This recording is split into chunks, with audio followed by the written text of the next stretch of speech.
আসসালামু আলাইকুম।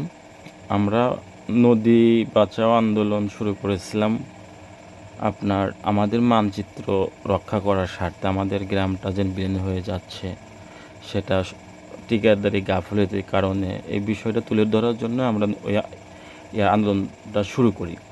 যাই হোক, আলহামদুলিল্লাহ আন্দোলনে ব্যাপক আমরা সাড়া পাইছি।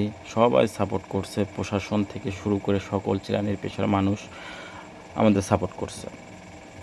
নদীর কাজের বিষয়ে মোটামুটি আমরা যতটুকু পারছি আমরা করছি। সেক্ষেত্রে আমাদের নামে 10,000 জিও ব্যাগ আর 500 টিউব ব্যাগ আসার কথা, 4,000 আসছে। সেটা আমরা না জানায় তারা কাজটা শুরু করছে, আমরা না জানাই। তারপর আমরা যখন জানলাম তাদের সাথে বিষয়টা নিয়ে একটু কথা বললাম যে কেন আমরা জানলাম না, আমরা যেহেতু কাজটা আনলাম।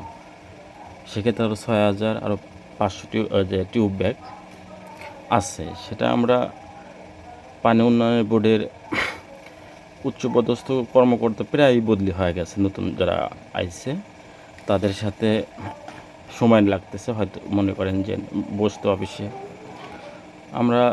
আমরাও মনে করেন যে যাওয়ার একটা প্ল্যান করছি তাদের সাথে বসার জন্য। এবং কি আপনার নতুন যারা আসছে তারাও মোটামুটি আমাদেরই চাচ্ছে, যারা ইয়াং আছি সমাজের তাদেরই চাচ্ছে। সেক্ষেত্রে আমরা তাদের কাছে যাব, যাহলে আমাদের নদীর বাদবাকি যে কাজটা সেটাও আনার চেষ্টা করবো ইনশাল্লাহ।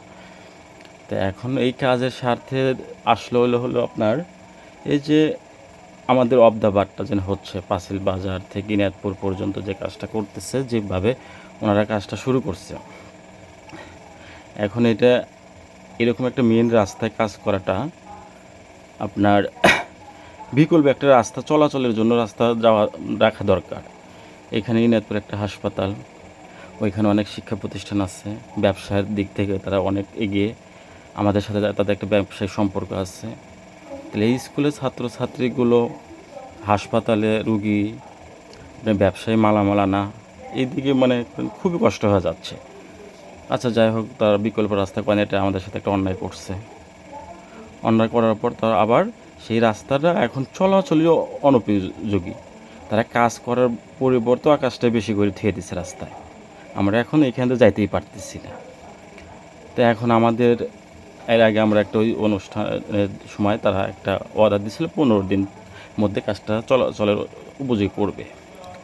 এখন 15 দিনের জন্য যদি সময় নেয়, সেক্ষেত্রে 10 দিন হয়ে গেল, তাদের কোনো অগ্রগতি দেখতেছি না। আমরা গতকাল তাদের সাথে কন্ট্যাক্ট করেছিলাম, তারা আজকে আসলো। তাহলে আমাদের যে মিডিয়া, তার সাথেও কোনো কন্ট্যাক্ট হয় নাই, আমাদের সাথেও কোনো কন্ট্যাক্ট হয় নাই। তাহলে এই লোকগুলো কন্ট্যাক্ট করতেছে কাদের সাথে? আমরা জিনিসগুলো আমরা চাচ্ছি, আমরা কি আবার পুনরায় সেই অতীতে যাচ্ছি নাকি?